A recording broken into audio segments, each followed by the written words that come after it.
धारी तोर माथ मा चंदा बिराजे। हे शिव शिव शंभु त्रिपुरारी तोर माथ मा चंदा बिराजे। दुनिया के तय रक्षा करैया तय भुइया के भार हरैया। हे शिव शिव शंभु त्रिपुरारी तोर माथ मा चंदा बिराजे। बेल पनायो धतुरा धर के तोला मनाए नर नारी। छोड़ के जम्मो दुख पीराला पारत हावै गोहारी।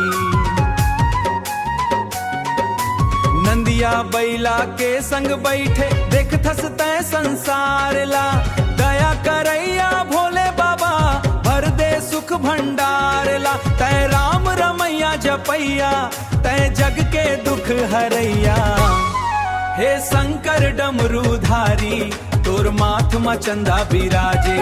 हे शिव शिव शंभु त्रिपुरारी तोर माथ मा चंदा बिराजे। हे शिव शिव शंभु त्रिपुराजे। हे शिव शिव शंभु त्रिपुरारी तोर माथ मा चंदा बिराजे। डम डम डमरू बाजत रही थे गुंजत रही थे चारों धाम माँ। जटा भीतर माँ गंगा बिराजे चंदा चमके तोर भाल माँ। सावन महीना हर सोमारी भक्त के रेला सकला थे।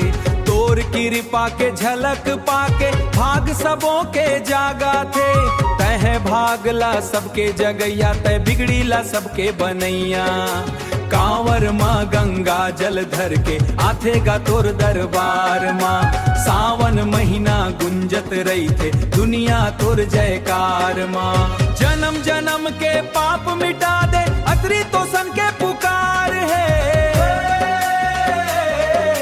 चरण पड़े है जो हर ललना भाव भजन तोर सार है। तोर सेवा करे उमा मैया हाँ कार्तिक परे तोर पैया। हे शंकर डमरूधारी तोर माथ मा चंदा बिराजे।